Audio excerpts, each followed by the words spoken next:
Hi all, അങ്ങനെ നമ്മുടെ 10th പ്രിലിംസിൻ്റെ 4ാം ഘട്ടവും കഴിഞ്ഞിരിക്കുന്നു. നമുക്ക് ക്വസ്റ്റ്യൻ പേപ്പർ ഡിസ്കസ് ചെയ്യാം. ഇത് പാർട്ട് ബി ക്വസ്റ്റ്യൻ പേപ്പറാണ്. ഫസ്റ്റ് ക്വസ്റ്റ്യൻ: ആസാമിൽ വെച്ച് നടന്ന 79ാം സന്തോഷ് ട്രോഫി ഫുട്ബോൾ മത്സരത്തിൽ ജേതാക്കളായ ടീം. ഇതിൻ്റെ ആൻസറായി വരുന്നത് ഓപ്ഷൻ ഡി ആണ്, സർവീസസ്. രണ്ടാമത്തെ ക്വസ്റ്റ്യൻ: നാൽക്കാലികളെക്കാളും താഴെയാണോ ഇക്കാണും മാനുഷ്യ സോദരന്മാർ, ഇക്കാലത്തിൽ 20ാം നൂറ്റാണ്ടിലുമിതു നീക്കാറായില്ലല്ലോ യോഗപ്പെണ്ണെ എന്ന വരികൾ ഏത് സാമൂഹിക പരിഷ്കർത്താവിൻ്റേതാണ്? ഇതിൻ്റെ ഉത്തരമായി വരുന്നത് ഓപ്ഷൻ സി, പണ്ഡിറ്റ് കറുപ്പൻ. മൂന്നാമത്തെ ചോദ്യം: താഴെ പറയുന്നവരിൽ ദാദാ സാഹബെ ഫാൽക്കെ പുരസ്കാരം നേടിയിട്ടുള്ള മലയാളികൾ ആരെല്ലാം? ഇതിൻ്റെ ഉത്തരമായി വരുന്നത് ഓപ്ഷൻ ഡി ആണ്, മോഹൻലാൽ, അടൂർ ഗോപാലകൃഷ്ണൻ. ഇവർ രണ്ടുപേരുമാണ് വരുന്നത്. അപ്പോൾ ഓപ്ഷൻ ഡി ആണ് ഇതിൻ്റെ ഉത്തരം. നാലാമത്തെ ചോദ്യം: മഹാത്മാഗാന്ധി ഗ്രാമീണ തൊഴിലുറപ്പ് പദ്ധതിയുടെ പുതിയ നാമം VBG റാംജി എന്നാണ്. ഇതിൻ്റെ പൂർണ്ണ രൂപം എന്ത്? ഇതിൻ്റെ ആൻസർ ഓപ്ഷൻ സി ആണ്, Viksit Bharat guarantee four Rozgar and Aajeevika mission. അഞ്ചാമത്തെ ചോദ്യം: 2025 ജ്ഞാനപീഠ പുരസ്കാര ജേതാവ്. ആൻസർ ഓപ്ഷൻ ബി ആണ്, ഡി ജയകാന്തൻ. ആറാമത്തെ question: 2026 the India AI impact ഉച്ചകോടിക്ക് വേദിയായ നഗരം. ഇതിൻ്റെ ആൻസർ ഓപ്ഷൻ എ ആണ്, ഡൽഹി. ഏഴാമത്തെ ക്വസ്റ്റ്യൻ: ദക്ഷിണേന്ത്യയിൽ ആദ്യമായി കണ്ണാടി പ്രതിഷ്ഠ നടത്തിയ സാമൂഹ്യ പരിഷ്കർത്താവ് ആര്? ഇതിൻ്റെ ഉത്തരം വൈകുണ്ഠ സ്വാമികൾ. എട്ടാമത്തെ ക്വസ്റ്റ്യൻ: സ്ത്രീകളുടെ ക്ഷേമം ലക്ഷ്യമിട്ട് കേരള സർക്കാർ നടപ്പിലാക്കിയ സ്ത്രീ സുരക്ഷാ പദ്ധതി സംബന്ധിച്ച് തെറ്റായ പ്രസ്താവനകൾ ഏതെല്ലാം? 4 ഓപ്ഷൻസ് നോക്കി നമുക്ക് മനസ്സിലാകും, എല്ലാം തന്നെ ശരിയാണ്. അതുകൊണ്ട് തന്നെ ഇതിൻ്റെ ഉത്തരം വരുന്നത് ഡി ആണ്, തെറ്റായ പ്രസ്താവനകൾ ഇല്ല.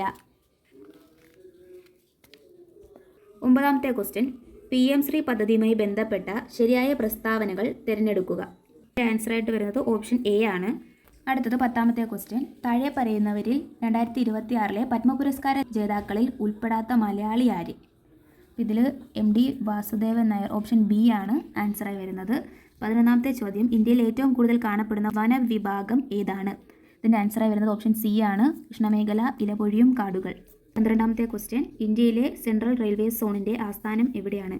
ഇതിൻ്റെ ആൻസറായി വരുന്നത് ഓപ്ഷൻ സി ആണ്, മുംബൈ CST. 13ാമത്തെ ചോദ്യം: ഭൂമിശാസ്ത്രപരമായി ഥാർ മരുഭൂമിയെ 2 പ്രധാന വിഭാഗങ്ങളായി തിരിക്കാം. അവ ഏതാണ്? ഓപ്ഷൻ എ ആണ് ആൻസർ, മരുസ്ഥലി, രാജസ്ഥാൻ, ബാഗർ.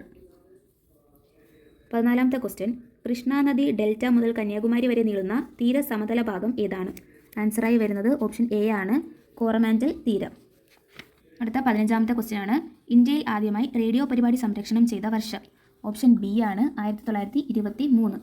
16ാമത്തെ ചോദ്യം: ഭൗമ താപോർജ്ജ നിലയമായ മണികരൻ ഏത് സംസ്ഥാനത്താണ് സ്ഥിതി ചെയ്യുന്നത്? ഇതിൻ്റെ ആൻസർ ഓപ്ഷൻ സി ആണ്, ഹിമാചൽ പ്രദേശ്. 17 രാജസ്ഥാനിലുള്ള പ്രധാനപ്പെട്ട ഉപ്പു തടാകം ഏത്? ഇതിൻ്റെ ആൻസർ ഓപ്ഷൻ എ, സാമ്പർ തടാകം. ചോദ്യം 18: ഭിലായ് സ്റ്റീൽ പ്ലാന്റ് സ്ഥിതി ചെയ്യുന്ന സംസ്ഥാനം ഏത്? ഓപ്ഷൻ എ, ഛത്തീസ്ഗഡ് ആണ് ഇതിൻ്റെ ഉത്തരം. ചുവടെ തന്നിരിക്കുന്ന പ്രസ്താവനകളിൽ ശരിയായവ ഏതൊക്കെ? ഉത്തർപ്രദേശ് നേപ്പാളുമായി അതിർത്തി പങ്കിടുന്നു. ഇന്ത്യയിലെ 8 സംസ്ഥാനങ്ങളുമായി ഉത്തർപ്രദേശ് അതിർത്തി പങ്കിടുന്നു. ഇന്ത്യയുടെ പഞ്ചസാര കിണ്ണം എന്ന് ഉത്തർപ്രദേശിനെ വിശേഷിപ്പിക്കുന്നു. അപ്പോൾ ഇതിലെ ആൻസർ ഇത് 3ഉം ശരിയാണ്. അപ്പോൾ ഓപ്ഷൻ സി ആണ് ഇതിൻ്റെ ആൻസറായി വരുന്നത്. 20ാമത്തെ ചോദ്യം: താഴെ തന്നിരിക്കുന്നവയിൽ നാഷണൽ ഹൈവേയുമായി ബന്ധപ്പെട്ട ശരിയായ പ്രസ്താവനകൾ ഏതൊക്കെ? ഇതിൽ 3ഉം ഇതിൻ്റെ ഉത്തരമായി വരുന്നതാണ്. അപ്പം ഇതിൻ്റെ ഉത്തരം ഓപ്ഷൻ എ ആണ്. ചോദ്യം 21: സ്വാതന്ത്ര്യാനന്തര ഇന്ത്യയിൽ വിനോബ ഭാവെ ആരംഭിച്ച ഭൂരഹിതരായ കർഷകർക്ക് ഭൂമി വിതരണം ചെയ്യുക എന്ന ലക്ഷ്യമിട്ട സാമൂഹിക മുന്നേറ്റം ഏതാണ്? ഇതിൻ്റെ ഉത്തരം ഓപ്ഷൻ സി ആണ്, ഭൂദാൻ പ്രസ്ഥാനം. ചോദ്യം 22: 1916 പ്രസിദ്ധമായ ലക്നൗ ഉടമ്പടി തമ്മിൽ ഒപ്പുവെച്ചത് ആരൊക്കെയാണെന്നാണ്? ഓപ്ഷൻ ബി ആണ് ഇതിൻ്റെ ആൻസർ, ബാലഗംഗാധർ തിലക്, മുഹമ്മദ് അലി ജിന്ന. ഇവർ രണ്ടുപേരും കൂടെയാണ് ലക്നൗ ഉടമ്പടി ഒപ്പുവെച്ചത്. അപ്പം ഓപ്ഷൻ ബി ആണ് ഇതിൻ്റെ ഉത്തരം. 23ാമത്തെ ചോദ്യം: ഇന്ത്യക്ക് സ്വാതന്ത്ര്യം ലഭിച്ചതിനു ശേഷം ഭാഷാടിസ്ഥാനത്തിൽ സംസ്ഥാനങ്ങളെ പുനഃസംഘടിപ്പിക്കാൻ ഇന്ത്യ ഗവൺമെൻറ് നിയമിച്ച കമ്മീഷൻ ഏതാണ്? ഇതിൻ്റെ ഉത്തരമായി വരുന്നതാണ് option B, Fazal Ali commission. 24ാമത്തെ ചോദ്യം 2026 ബ്രിക്സ് ഉച്ചകോടിയിൽ അധ്യക്ഷത വഹിക്കുന്ന രാജ്യം ഏതാണ്? 2026 അപ്പോൾ ഇന്ത്യയാണ് ആൻസർ, ഓപ്ഷൻ ഡി. 25 ഇന്ത്യക്ക് സ്വാതന്ത്ര്യം ലഭിച്ച കാലഘട്ടത്തിൽ നിലനിന്നിരുന്ന സാമൂഹിക രാഷ്ട്രീയ സാഹചര്യങ്ങളുമായി ബന്ധപ്പെട്ട് താഴെ പറയുന്നവയിൽ ശരിയായ പ്രസ്താവന ഏത്? അപ്പോൾ ശരിയായ പ്രസ്താവന വേണം നമ്മൾ ഇതിൽ നിന്ന് തിരഞ്ഞെടുക്കാൻ. അപ്പോൾ ഇതിൽ ശരിയായിട്ട് വരുന്നത് ഓപ്ഷൻ ബി ആണ്. അപ്പോൾ 25ൻ്റെ ആൻസർ ഓപ്ഷൻ ബി ആണ്. അടുത്ത 26ാമത്തെ ചോദ്യം, ഇന്ത്യൻ ഭരണഘടനയുടെ ഏത് ആർട്ടിക്കിൾ പ്രകാരമാണ് സുരക്ഷിതമായ റോഡ് യാത്രയ്ക്കുള്ള അവകാശം അംഗീകരിച്ചത്? ഇതിൻ്റെ ഉത്തരം ഓപ്ഷൻ സി ആണ്, ആർട്ടിക്കിൾ 21. 27ാമത്തെ ക്വസ്റ്റ്യൻ, 2026 ബ്രിക്സ് അധ്യക്ഷതയ്ക്കായി ഇന്ത്യ പുറത്തിറക്കിയ ലോഗോ ഏത് ദേശീയ ചിഹ്നത്തിൽ നിന്നാണ് പ്രചോദനം ഉൾക്കൊണ്ടത്? ഇതിൻ്റെ ഉത്തരം ഓപ്ഷൻ സി ആണ്, താമര.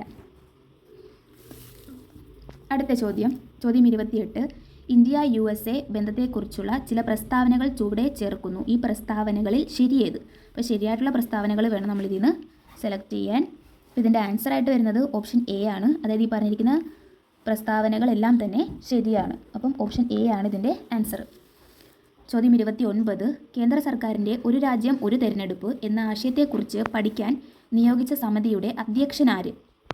ഇതിൻ്റെ answer option B, Ramnath Kovind. ചോദ്യം 30, പ്ലാനിംഗ് കമ്മീഷന് പകരമുള്ള പുതിയ സംവിധാനമായ നീതി ആയോഗിലെ നീതിയുടെ പൂർണ്ണരൂപം? ഓപ്ഷൻ എ ആണ് എൻ്റെ answer, national institute for transforming India. 31ാമത്തെ ചോദ്യം, ദേശീയ ഗാനം പാടുന്നത് ഏത് രാഗത്തിലാണ്? ഇതിൻ്റെ ആൻസർ ഓപ്ഷൻ ബി, ശങ്കരാഭരണം. 32, നിലവിലെ കേരള നിയമസഭയിലെ വനിതാ MLA-മാരുടെ എണ്ണം? നിലവിലെ കേരള നിയമസഭയിലെ വനിതാ MLA-മാരുടെ എണ്ണം 11 ആണ്. Option D, 11. ക്വസ്റ്റ്യൻ 33, ഏത് വർഷമാണ് പിംഗലി വെങ്കയ്യ ദേശീയ പതാകയുടെ മാതൃക ഗാന്ധിജിക്ക് സമർപ്പിച്ചത്? ഇതിൻ്റെ ഉത്തരം ഓപ്ഷൻ ഡി ആണ്, 1921. 34ാമത്തെ ചോദ്യം, ദേശീയ പതാകയിലെ അശോക ചക്രത്തിൻ്റെ നിറം? അത് നമുക്ക് എല്ലാവർക്കും അറിയാവുന്ന തന്നെയാണ്, നേവി ബ്ലൂ ആണ് അശോക ചക്രത്തിൻ്റെ നിറം. 35, SIR താഴെ പറയുന്നവയിൽ ഏതുമായി ബന്ധപ്പെട്ടതാണ്? ഇതും എല്ലാവർക്കും അറിയാവുന്ന ക്വസ്റ്റ്യൻ തന്നെയായിരിക്കും. ഓപ്ഷൻ ഡി ആണ് ആൻസർ, വോട്ടർ പട്ടിക. അടുത്തത് ക്വസ്റ്റ്യൻ 36, കോക്രോച്ച് ജനതാ പാർട്ടി ആരംഭിച്ചത്? അപ്പോൾ ഇതിൻ്റെ ഉത്തരമായി വരുന്നത് ഓപ്ഷൻ സി ആണ്, 2026 മെയ് 16 കോക്രോച്ച് ജനതാ പാർട്ടി ആരംഭിച്ചത്. 37, 2006 റിസർവ് ബാങ്ക് 5 രൂപ നാണയം ഇറക്കിയത് ആരുടെ സ്മരണാർത്ഥമാണ്? അപ്പോൾ ഇതിൻ്റെ ആൻസറായി വരുന്നത് ഓപ്ഷൻ സി ആണ്, ശ്രീനാരായണ ഗുരു. 38ാമത്തെ ചോദ്യം, ഡോക്ടർ അയ്യനാർ ഗോപാലനെ കേരളത്തിൻ്റെ രാജാറാം മോഹൻ റോയ് എന്ന് വിശേഷിപ്പിച്ചത് ആര്? ഇതിൻ്റെ ഉത്തരം ഓപ്ഷൻ ബി ആണ്, രവീന്ദ്രനാഥ് ടാഗോർ. 39ാമത്തെ ക്വസ്റ്റ്യൻ, ഓപ്പറേഷൻ തൂഫാൻ ഏതുമായി ബന്ധപ്പെട്ടിരിക്കുന്നു? ഇതും എല്ലാവർക്കും സ്കോർ ചെയ്യാൻ പറ്റിയ ക്വസ്റ്റ്യൻ ആയിരുന്നു. ഓപ്ഷൻ ബി, മയക്കുമരുന്ന്. ക്വസ്റ്റ്യൻ 40, ബങ്കിം ചന്ദ്ര ചാറ്റർജിയുടെ ഏത് നോവലിൽ നിന്നാണ് ദേശീയ ഗീതം എടുത്തത്? Option C, Anandamath. 41, താഴെ തന്നിരിക്കുന്നവയിൽ അരേ സമാജ സ്ഥാപകൻ ആരെന്നു കണ്ടെത്തുക? ഇതിൻ്റെ answer option D, Pandit K P Karuppan. 42ാമത്തെ ചോദ്യം, താഴെ തന്നിരിക്കുന്നവയിൽ നിന്നും ഗ്രീൻ ഫീൽഡ് ഇൻ്റർനാഷണൽ സ്റ്റേഡിയം സ്ഥിതി ചെയ്യുന്ന ജില്ല ഏതെന്ന് കണ്ടെത്തുക? ഇതിൻ്റെ ഉത്തരം ഓപ്ഷൻ ബി ആണ്, തിരുവനന്തപുരം. 43ാമത്തെ ചോദ്യം, കേരള നിയമസഭയുടെ ഇപ്പോഴത്തെ ഡെപ്യൂട്ടി സ്പീക്കർ ആരാണെന്ന് തിരിച്ചറിയുക? ഇതിൻ്റെ ഉത്തരം ഓപ്ഷൻ ബി ആണ്, ഷാനിമോൾ ഉസ്മാൻ. 44ാമത്തെ ചോദ്യം, കേരളത്തിലെ ഇപ്പോഴത്തെ ഉന്നത വിദ്യാഭ്യാസ വകുപ്പ് മന്ത്രി ആരെന്ന് തിരിച്ചറിയുക? ഉന്നത വിദ്യാഭ്യാസ വകുപ്പ് മന്ത്രിയാണ്, അത് റോജി എം ജോൺ ആണ്. Option C. 45ാമത്തെ ചോദ്യം, കേരള സംസ്ഥാന സർക്കാർ നൽകുന്ന ഉന്നത കായിക ബഹുമതി ഏതെന്ന് കണ്ടെത്തുക? ഓപ്ഷൻ എ ആണ്, GV രാജാ പുരസ്കാരം. 46, താഴെ തന്നിരിക്കുന്നവയിൽ ശരിയായ പ്രസ്താവനകൾ കണ്ടെത്തുക. കേരളത്തിൻ്റെ തെക്കേ അറ്റത്തുള്ള വന്യജീവി സങ്കേതമാണ് നെയ്യാർ വന്യജീവി സങ്കേതം. നെയ്യാർ വനമേഖലയിലാണ് കേരളത്തിലെ രണ്ടാമത്തെ ഉയരം കൂടിയ കൊടുമുടിയായ അഗസ്ത്യാർകൂടം സ്ഥിതി ചെയ്യുന്നത്. ഇക്കോ ടൂറിസം കേന്ദ്രമായ നെയ്യാർ വന്യജീവി സങ്കേതത്തിലാണ് കേരളത്തിലെ ഏക ലയൺ സഫാരി പാർക്ക് പ്രവർത്തിക്കുന്നത്. ഇതിൽ എല്ലാം ശരിയാണ്. അപ്പം ഓപ്ഷൻ ഡി ആണ് ഇതിൻ്റെ ഉത്തരം. 47ാമത്തെ ചോദ്യം, താഴെ തന്നിരിക്കുന്നവയിൽ ശരിയായ പ്രസ്താവനകൾ കണ്ടെത്തുക. കൊല്ലം ജില്ലയിലെ ശാസ്താംകോട്ട തടാകം കേരളത്തിലെ പ്രസിദ്ധമായ ശുദ്ധജല തടാകമാണ്. ശാസ്താംകോട്ട തടാകത്തിൻ്റെ തീരത്ത് പ്രശസ്തമായ ശാസ്താ ക്ഷേത്രം സ്ഥിതി ചെയ്യുന്നു? മാമാങ്കം നടക്കുന്ന തിരുനാവായ ശാസ്താംകോട്ട തടാകത്തിൻ്റെ തീരത്താണ്. ഇതിൻ്റെ ഉത്തരമായി വരുന്നത് ഓപ്ഷൻ എ ആണ്. 48ാമത്തെ ചോദ്യം, താഴെ തന്നിരിക്കുന്നവയിൽ ശരിയായ പ്രസ്താവനകൾ കണ്ടെത്തുക. കേരളത്തിലെ ഏറ്റവും വലിയ ജലവൈദ്യുത പദ്ധതിയാണ് ഇടുക്കി ജലവൈദ്യുത പദ്ധതി. പെരിയാർ നദിക്ക് കുറുകെ ഇടുക്കി, ചെറുതോണി, കുളമാവ് എന്നീ അണക്കെട്ടുകൾ ചേർന്നാണ് ഇടുക്കി ജലവൈദ്യുത പദ്ധതി പ്രവർത്തിക്കുന്നത്. ഇടുക്കി ജലവൈദ്യുത പദ്ധതിയുടെ ഭൂഗർഭ പവർ ഹൗസ് മൂലമറ്റത്താണ്. അപ്പോൾ ഇതെല്ലാം ശരിയാണ്. അപ്പോൾ ഇതിൻ്റെ ആൻസറായി വരുന്നത് ഓപ്ഷൻ ഡി ആണ്. എല്ലാം ശരിയാണ്. അടുത്ത 49, താഴെ തന്നിരിക്കുന്നവയിൽ ശരിയായ പ്രസ്താവന കണ്ടെത്തുക. ശങ്കരാചാര്യരുടെ ജന്മസ്ഥലമായ കാലടി പെരിയാർ നദിയുടെ തീരത്താണ്. പെരിയാർ നദിയുടെ തീരത്ത് ആറന്മുള, ചെങ്ങന്നൂർ, മാരമൺ, എടത്വ തുടങ്ങിയ മതപരമായ പ്രാധാന്യമുള്ള സ്ഥലങ്ങൾ സ്ഥിതി ചെയ്യുന്നു. പ്രശസ്തമായ ശിവരാത്രി ഉത്സവം നടക്കുന്ന ആലുവ പെരിയാറിൻ്റെ തീരത്താണ്. ഇതിൽ ശരിയായിട്ടുള്ളത് ഓപ്ഷൻ സി ആണ്. 1ഉം 3ഉമാണ് ശരിയായിട്ടുള്ള പ്രസ്താവനകൾ. അടുത്ത 50ാമത്തെ ചോദ്യം, താഴെ തന്നിരിക്കുന്നവയിൽ കിഴക്കോട്ടൊഴുകുന്ന നദികൾ ഏതെല്ലാമെന്ന് കണ്ടെത്തുക. അപ്പോൾ കിഴക്കോട്ടൊഴുകുന്ന നദികൾ ഏതെല്ലാമാണെന്നാണ് ചോദ്യം. കബനി, ഭവാനി, പാമ്പാർ. ഓപ്ഷൻ എ ആണ് ഇതിൻ്റെ ഉത്തരമായി വരുന്നത്. 51ാമത്തെ ചോദ്യം, കണ്ണൂരിൽ നിന്നും മദ്രാസ് വരെ പട്ടിണിജാതിക്ക് നേതൃത്വം നൽകിയത് ആരാണെന്ന് കണ്ടെത്തുക. അപ്പോൾ ഇതിൻ്റെ ആൻസർ ഓപ്ഷൻ എ ആണ്. A.K. ഗോപാലൻ. 52ാമത്തെ ചോദ്യം, 1936-ൽ തൃശൂർ പട്ടണത്തിലെ വൈദ്യുതി വിതരണം സ്വകാര്യ ഏജൻസിയെ ഏൽപ്പിക്കാൻ തീരുമാനിച്ച ദിവാൻ ആരെന്ന് കണ്ടെത്തുക. അതിൻ്റെ ആൻസർ ഓപ്ഷൻ സി ആണ്. ഷൺമുഖം ചെട്ടി. 53ാമത്തെ ചോദ്യം, ശ്രീനാരായണ ഗുരുവുമായി ബന്ധപ്പെട്ട് ശരിയായ പ്രസ്താവനകൾ കണ്ടെത്തുക. അപ്പോൾ ഇതിൻ്റെ ആൻസറായി വരുന്നത് ഓപ്ഷൻ ബി ആണ്. 2ഉം 3ഉം പ്രസ്താവനകളാണ് ഇതിൽ ശരിയായിട്ട് വരുന്നത്. 54ാമത്തെ ചോദ്യം, താഴെ തന്നിരിക്കുന്നവയിൽ ശരിയായ പ്രസ്താവനകൾ കണ്ടെത്തുക. അപ്പോൾ ഇത് മുഴുവനായിട്ട് വായിക്കുന്നില്ല. ഇതിൽ ആൻസർ വരുന്നത് ഓപ്ഷൻ സി ആണ്. അതായത് 1ാമത്തെയും 3ാമത്തെയും പ്രസ്താവനകളാണ് ഇതിൽ ശരിയായിട്ടുള്ളത്. 2ാമത്തെ പ്രസ്താവന തെറ്റാണ്. അപ്പോൾ ഓപ്ഷൻ സി ആണ് ഇതിൻ്റെ ആൻസർ. 55ാമത്തെ ചോദ്യം, മലബാർ കലാപവുമായി ബന്ധപ്പെട്ട് ശരിയായ പ്രസ്താവനകൾ ഏതെല്ലാം. അപ്പോൾ മലബാർ കലാപവുമായി ബന്ധപ്പെട്ട ഏതൊക്കെ പ്രസ്താവനകളാണ് ഇതിൽ നിന്ന് ശരിയെന്നാണ് നമ്മൾ കണ്ടെത്തേണ്ടത്. ഉത്തരം വന്നത് ഓപ്ഷൻ ബി ആണ്. 1ഉം 3ഉം പ്രസ്താവനകളാണ് ഇതിൽ ശരിയായിട്ടുള്ളത്. അപ്പം 55ാമത്തെ ചോദ്യത്തിൻ്റെ ഉത്തരം ഓപ്ഷൻ ബി ആണ്. 56ാമത്തെ ചോദ്യം, കേരളത്തിൽ മയക്കുമരുന്നിൻ്റെ വേരറുക്കുക എന്ന ലക്ഷ്യത്തോടെ കേരള പോലീസ് 2026 ജൂൺ 1 മുതൽ നടപ്പിലാക്കാൻ തീരുമാനിച്ച പദ്ധതി ഏതാണെന്ന് കണ്ടെത്തുക. അപ്പോൾ ഇതിലെല്ലാവരും സ്കോർ ചെയ്ത് കാണും. ഓപ്ഷൻ ഡി, ഓപ്പറേഷൻ തൂഫാനാണ് ഇതിൻ്റെ ഉത്തരം. 57ാമത്തെ ചോദ്യം, പാലിയം സത്യാഗ്രഹവുമായി ബന്ധപ്പെട്ട് ശരിയായ പ്രസ്താവനകൾ കണ്ടെത്തുക. അപ്പോൾ പാലിയം സത്യാഗ്രഹവുമായി ബന്ധപ്പെട്ട പ്രസ്താവനകൾ ഏതാണെന്നാണ് നമ്മൾ കണ്ടെത്തേണ്ടത്. ഇതിൻ്റെ ഉത്തരമായി വരുന്നത് ഓപ്ഷൻ എ ആണ്. 1ഉം 2ഉം പ്രസ്താവനകളാണ് അപ്പോൾ ഇതിൽ ശരിയായി വരുന്നത്. അപ്പം ഓപ്ഷൻ എ ആണ് ഇതിൻ്റെ ആൻസർ. 58ാമത്തെ ചോദ്യം, പ്രാചീന മലയാളം എന്ന ഗ്രന്ഥം എഴുതിയതാര്. ഇതെല്ലാവർക്കും തന്നെ അറിയാവുന്നൊരു ചോദ്യമായിരിക്കും. ഉത്തരം ഓപ്ഷൻ സി, ചട്ടമ്പി സ്വാമികൾ. 59ാമത്തെ ചോദ്യം, അയ്യങ്കാളിയുമായി ബന്ധപ്പെട്ട് ശരിയായ പ്രസ്താവനകൾ ഏതെല്ലാം. ഇതിൻ്റെ ഉത്തരമായി വരുന്നത് ഓപ്ഷൻ ബി ആണ്. 2ഉം 3ഉം പ്രസ്താവനകളാണ് അയ്യങ്കാളിയുമായി ബന്ധപ്പെട്ട് ശരിയായത്. 60ാമത്തെ ചോദ്യം, സാമൂഹിക പരിഷ്കർത്താവായ വി.ടി. ഭട്ടതിരിപ്പാടുമായി ബന്ധപ്പെട്ട് ശരിയായ പ്രസ്താവനകൾ കണ്ടെത്തുക. ഇതിൻ്റെ ഉത്തരമായി വരുന്നത് ഓപ്ഷൻ എ ആണ്. 1ഉം 2ഉം. അപ്പോൾ 1ഉം 2ഉം പ്രസ്താവനകളാണ് ശരിയായിട്ടുള്ളത്. അപ്പോൾ ഓപ്ഷൻ എ. 61ാമത്തെ ചോദ്യം, താഴെ പറയുന്നവയിൽ ഏതാണ് ഒരു പ്രദേശത്തെ പ്രാഥമിക ഉൽപ്പാദകർ ആയി കണക്കാക്കപ്പെടുന്നത്. അപ്പോൾ ഓപ്ഷൻ സി ആണ്, ഹരിത സസ്യങ്ങൾ. 62ാമത്തെ ചോദ്യം, അന്തരീക്ഷത്തിലെ ഓസോൺ പാളിയുടെ തകർച്ചയ്ക്ക് കാരണമാകുന്ന പ്രധാന വില്ലൻ ഏതാണ്. ആൻസർ ഓപ്ഷൻ ബി ആണ്, ക്ലോറോ ഫ്ലൂറോ കാർബൺ. ഇതൊക്കെ എല്ലാവർക്കും അറിയാവുന്ന ക്വസ്റ്റ്യൻ തന്നെയായിരിക്കും. 63ാമത്തെ ചോദ്യം, ഒരു മരം നടുമ്പോൾ ഒരു ജീവനാണ് ജനിക്കുന്നത്, എന്നാൽ വനങ്ങൾ നശിപ്പിക്കുമ്പോൾ ഒരു സംസ്കാരമാണ് ഇല്ലാതാകുന്നത്. വനനശീകരണം മൂലം അന്തരീക്ഷത്തിൽ ഏത് വാതകത്തിൻ്റെ അളവാണ് വർദ്ധിക്കുന്നത്. ഇതിൻ്റെ answer carbon dioxide. Option B ആണ് ഇതിൻ്റെ ആൻസർ. 64ാമത്തെ ചോദ്യം, കടൽ തീരങ്ങളിലും ഉപ്പുരസമുള്ള ജലാശയങ്ങൾക്ക് സമീപവും വളരുന്ന വനങ്ങൾ ഏത് പേരിലാണ് അറിയപ്പെടുന്നതെന്നാണ്. ഇതിൻ്റെ ഉത്തരം ഓപ്ഷൻ ബി ആണ്, കണ്ടൽ വനങ്ങൾ. 65ാമത്തെ ചോദ്യം, ജന്മനായുള്ള ഹൃദയവൈകല്യങ്ങളാലും ജനിതക രോഗങ്ങളാലും മറ്റു ഗുരുതര രോഗങ്ങളാലും കഷ്ടപ്പെടുന്ന 18 വയസ്സ് വരെയുള്ള കുട്ടികൾക്ക് പൂർണ്ണ സൗജന്യ ചികിത്സ അനുവദിക്കുന്ന പദ്ധതി ഏതാണ്. ഇതിൻ്റെ ഉത്തരം ഓപ്ഷൻ എ ആണ്, താലോലം. 66ാമത്തെ ചോദ്യം, സമുദ്രനിരപ്പിൽ നിന്നും ഉയർന്ന പ്രദേശങ്ങളിൽ കൃഷി ചെയ്യുന്ന സുഗന്ധവ്യഞ്ജനങ്ങളുടെ ഡാഫ്നി എന്നറിയപ്പെടുന്ന വിള ഏതാണ്. ഇതിൻ്റെ ഉത്തരം ഓപ്ഷൻ ബി, ഏലക്ക. 67ാമത്തെ ചോദ്യം, കുട്ടികളിൽ റിക്കറ്റ്സ് ഉണ്ടാക്കുന്നത് ഏത് വിറ്റാമിൻ്റെ കുറവ് മൂലമാണ്.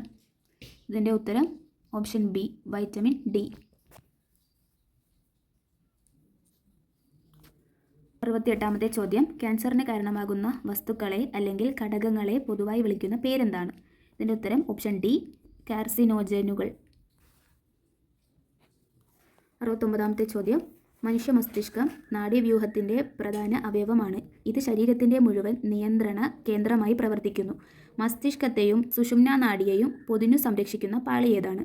ഇതിൻ്റെ ഉത്തരമായി വരുന്നത് ഓപ്ഷൻ എ ആണ്, മെനിഞ്ചസ്. 70ാമത്തെ ചോദ്യം, ഹൃദയം ഒരു പമ്പ് പോലെ പ്രവർത്തിച്ച് ശരീരത്തിൻ്റെ വിവിധ ഭാഗങ്ങളിലേക്ക് ഓക്സിജൻ അടങ്ങിയ ശുദ്ധരക്തം എത്തിക്കുകയും തിരിച്ച് കാർബൺ ഡയോക്സൈഡ് അടങ്ങിയ അശുദ്ധ രക്തം ശ്വാസകോശത്തിൽ എത്തിച്ച് ശുദ്ധീകരിക്കുകയും ചെയ്യുന്നു. ഹൃദയത്തിൽ നിന്നും ശരീരത്തിൻ്റെ വിവിധ ഭാഗങ്ങളിലേക്ക് രക്തം വഹിച്ചു കൊണ്ടുപോകുന്ന രക്തക്കുഴൽ ഏതാണ്? ഇതിൻ്റെ ഉത്തരം ഓപ്ഷൻ ബി ആണ്, ധമനികൾ. 71ാമത്തെ ചോദ്യം, ഭൂമിയിൽ അന്തരീക്ഷം ഇല്ലായിരുന്നുവെങ്കിൽ പകൽ സമയത്ത് ആകാശം ഏത് നിറമായിരിക്കും എന്നാണ് ചോദിച്ചിരിക്കുന്നത്. ഓപ്ഷൻ ഡി, കറുപ്പാണ് ഇതിൻ്റെ ഉത്തരം. 72ാമത്തെ ചോദ്യം, ജലത്തിൽ മുങ്ങിയ നാണയം ഉയരത്തിൽ കാണപ്പെടുന്നത് എന്തുകൊണ്ടാണെന്നാണ്? ഓപ്ഷൻ ബി, അപവർത്തനമാണ് ഉത്തരമായി വരുന്നത്. 73ാമത്തെ ചോദ്യം, താഴെ തന്നിരിക്കുന്നവയിൽ താപശോഷക പ്രവർത്തനം ഏതാണ്? ഓപ്ഷൻ ബി, കൽക്കരിയുടെ കത്തൽ, അതാണ് എൻ്റെ ഉത്തരമായി വരുന്നത്. ചോദ്യം 74, ഭൂമിയെ ചുറ്റി ഭ്രമണം ചെയ്യുന്ന ബഹിരാകാശ നൗകയിലെ യാത്രികർക്ക് ഭാരമില്ലാത്ത അവസ്ഥ അനുഭവപ്പെടുന്നു. കാരണം എന്താണെന്നാണ് ചോദ്യം. ഓപ്ഷൻ ബി ആണ് അതിൻ്റെ ഉത്തരമായി വരുന്നത്. നൗകയും യാത്രികരും ഒരുമിച്ച് സ്വാതന്ത്ര്യ പതനത്തിലാണ്. ക്വസ്റ്റ്യൻ 75, ഇടിമിന്നലുള്ള സമയത്ത് മിന്നൽ ആദ്യം കാണുകയും ഇടിയുടെ ശബ്ദം പിന്നീട് കേൾക്കുകയും ചെയ്യുന്നു. കാരണം എന്താണെന്നാണ് ചോദിക്കുന്നത്. ഇതിൻ്റെ ഉത്തരമായി വരുന്നത് ഓപ്ഷൻ സി ആണ്, പ്രകാശത്തിൻ്റെ വേഗത ശബ്ദത്തേക്കാൾ വളരെ കൂടുതലാണ്. 76ാമത്തെ ചോദ്യം, താഴെ പറയുന്നവയിൽ ചുവന്ന ലിറ്റ്മസിനെ നീലയാക്കുന്നത് എന്താണെന്നാണ് ചോദിക്കുന്നത്. ഇതിൻ്റെ ഉത്തരം ഓപ്ഷൻ സി ആണ്, സോഡിയം ഹൈഡ്രോക്സൈഡ് സൊല്യൂഷനാണ്. 77ാമത്തെ ചോദ്യം, ഒരു ഫ്യൂസ് വയറിന് ഉണ്ടായിരിക്കേണ്ട ഗുണം? ഓപ്ഷൻ ബി ആണ് അതിൻ്റെ ഉത്തരം, കുറഞ്ഞ ദ്രവണാങ്കം. 78ാമത്തെ ചോദ്യം, തുരുമ്പ് പ്രധാനമായും? ഇതിൻ്റെ ഉത്തരം ഓപ്ഷൻ ബി ആണ്, അയൺ ഓക്സൈഡ്. 79ാമത്തെ ചോദ്യം, താഴെ തന്നിരിക്കുന്ന പ്രസ്താവനകൾ പരിശോധിക്കുക. ഇതിൻ്റെ ഉത്തരമായി വരുന്നത് ഓപ്ഷൻ ബി ആണ്, അതായത് 1, 2, 4 എന്നീ പ്രസ്താവനകൾ ശരിയാണ്, 3ാമത്തെ പ്രസ്താവന തെറ്റാണ്. അപ്പം ഓപ്ഷൻ ബി ആണ് ഇതിൻ്റെ ഉത്തരമായി വരുന്നത്. അടുത്തത് 80ാമത്തെ ചോദ്യം, താഴെ തന്നിരിക്കുന്ന ജോഡികളിൽ ഏതാണ് ഐസോടോപ്പുകൾ? അപ്പോൾ ഐസോടോപ്പുകളായിട്ട് വരുന്ന ജോഡി ഇതിൽ ഓപ്ഷൻ എ ആണ് വരുന്നത്. 81ാമത്തെ ചോദ്യം, 1500 രൂപ വിലയുള്ള കസേര 15% ലാഭം കിട്ടുവാൻ എത്ര രൂപയ്ക്ക് വിൽക്കണം? Option B, 1725. അടുത്തത് 82ാമത്തെ ചോദ്യം. 82ാമത്തെ ചോദ്യത്തിൻ്റെ ഉത്തരം ഓപ്ഷൻ സി ആണ്, 18. 93ാമത്തെ ചോദ്യത്തിൻ്റെ ഉത്തരം ഓപ്ഷൻ എ ആണ്, 29. 84ാമത്തെ ചോദ്യം, ആദ്യ 10 എണ്ണൽ സംഖ്യകളുടെ ശരാശരി എത്ര? അതിൻ്റെ ഉത്തരമായി വരുന്നത് ഓപ്ഷൻ ഡി ആണ്, 5.5. 25ാമത്തെ ചോദ്യം, ഒരു ലോറിയുടെ ശരാശരി വേഗത 56 km/h ആണെങ്കിൽ ആ ലോറി 3 മണിക്കൂർ 15 മിനിറ്റ് കൊണ്ട് എത്ര ദൂരം സഞ്ചരിക്കും? ഇതിൻ്റെ ഉത്തരമായി വരുന്നത് 182 കിലോമീറ്റർ. ഓപ്ഷൻ ബി ആണ് ഇതിൻ്റെ ഉത്തരം. 86ാമത്തെ ചോദ്യത്തിൻ്റെ ഉത്തരമായി വരുന്നത് ഓപ്ഷൻ ഡി ആണ്, 750. 87ാമത്തെ ചോദ്യത്തിൻ്റെ ഉത്തരമായി വരുന്നത് ഓപ്ഷൻ ബി ആണ്, 40. 88ാമത്തെ ചോദ്യം, 35ൻ്റെ സ്ക്വയർ എത്രയാണെന്നാണ് ചോദിക്കുന്നത്. Option C, 1225. അടുത്തത് 89ാമത്തെ ചോദ്യം. ഇത് നമ്മൾ ബോർഡ് മാസ് വെച്ച് നമുക്ക് കണ്ടുപിടിക്കാൻ പറ്റിയതാണ് 89ാമത്തെ ചോദ്യം. ഇതിൻ്റെ ഉത്തരം വരുന്നത് ഓപ്ഷൻ സി, 21. അടുത്തത് 90ാമത്തെ ചോദ്യം. 90ാമത്തെ ചോദ്യത്തിൻ്റെ ഉത്തരം വരുന്നത് ഓപ്ഷൻ എ ആണ്, 11/12. അടുത്തത് 91ാമത്തെ ചോദ്യം, ഒരു വരിയിൽ കിരൺ മുന്നിൽ നിന്ന് 8ാമതും പിന്നിൽ നിന്ന് 25ാമതുമാണെങ്കിൽ ആ വരിയിലാക്കി എത്ര പേരുണ്ട്? ഇതിൻ്റെ ഉത്തരം ഓപ്ഷൻ ബി ആണ്, 32. അടുത്തത് 92ാമത്തെ ചോദ്യം. 92ാമത്തെ ചോദ്യത്തിൻ്റെ ഉത്തരം ഓപ്ഷൻ ഡി ആണ്, 205. അപ്പോൾ ഇത് പാർട്ട് ബി ക്വസ്റ്റ്യൻ പേപ്പറാണ്. അപ്പോൾ ബാക്കി പാർട്ടുകളൊക്കെ കിട്ടിയിട്ടുള്ളവർ അതനുസരിച്ച് നോക്കുക. 93ാമത്തെ ക്വസ്റ്റ്യൻ, ഒറ്റയാനെ കണ്ടെത്തുക. ഇതിൽ ഒറ്റയാനായിട്ട് വരുന്നത് ഓപ്ഷൻ എ ആണ്, 343. അടുത്തത് എക്സിൻ്റെ വില കണ്ടുപിടിക്കാനാണ്. അതിൻ്റെ ആൻസറായി വരുന്നത് ഓപ്ഷൻ ഡി ആണ്, 9. 95ാമത്തെ ചോദ്യം, അടുത്ത പദം കണ്ടെത്തുക. ഇതിൻ്റെ ഉത്തരമായി വരുന്നത് ഓപ്ഷൻ സി ആണ്, ZCE. 96ാമത്തെ ചോദ്യം, 1നും 50നും ഇടയ്ക്ക് വരുന്ന ഇരട്ട സംഖ്യകളുടെ തുക എത്ര? ഓപ്ഷൻ ബി, 600 ആണ് ഇതിൻ്റെ ഉത്തരം. അടുത്തത് 97ാമത്തെ ചോദ്യമാണ്. രണ്ട് സംഖ്യകളിൽ ആദ്യത്തേത് രണ്ടാമത്തേതിൻ്റെ 5 ഇരട്ടിയാണ്. സംഖ്യകളുടെ തുക 96 ആയാൽ ചെറിയ സംഖ്യ ഏത്? ഇതിൻ്റെ ഉത്തരമായി വരുന്നത് ഓപ്ഷൻ എ, 16 ആണ്. 98ാമത്തെ ചോദ്യം, ഒരു ക്ലാസ്സിലെ 20 കുട്ടികളുടെ ശരാശരി വയസ്സ് 12. ടീച്ചറുടെ വയസ്സും കൂടി കൂട്ടിയാൽ ക്ലാസ്സിലെ ശരാശരി വയസ്സ് 2 കൂടും. എങ്കിൽ ടീച്ചറുടെ വയസ്സ് എത്ര?